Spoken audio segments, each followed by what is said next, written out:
Guys finally Simhachalam అయితే reach అయిపోయాం. అమ్మ బాబాయ్ ఫ్యూచర్లో కూడా ఇంకా సండే సింహాచలం రాకూడదని అయితే ఫిక్స్ అయిపోయాం. వ్యూ బాగుంది కదా. మేము ఎగ్జాక్ట్లీ 3 or 4 అయ్యింది బయటికి లెఫ్ట్ అయ్యేసరికి. అక్కడే లంచ్ చేసి ఇంకా రిటర్న్ అయితే ఆర్కే బీచ్కి అయితే వచ్చేసాము. ఎంజాయ్ చేసాం బాగానే.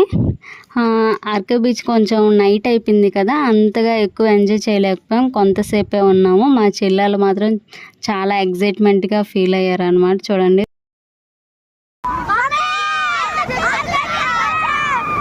ఇంకా బీచ్ చూసేసి రిలేటివ్స్ ఇంటికి వెళ్ళాం. నెక్స్ట్ డే ఏమో జగదాంబ సెంటర్ నుండి కొంచెం షాపింగ్ చేసుకొని ఈవినింగ్ అయితే ఇంటికైతే స్టార్ట్ అయిపోయాం. ఇంకా లైట్గా వీడియోస్ తీసుకొని అలాగ ముచ్చట్లాడుకొని ఇంకా జర్నీ అయితే కంప్లీట్ చేసి ఫైనల్లీ ఇంటికైతే రీచ్ అయిపోయాం. ఇది మా వైజాగ్ ట్రిప్. మా సౌజక్క ఛానల్ ని సబ్స్క్రైబ్ చేసుకోండి.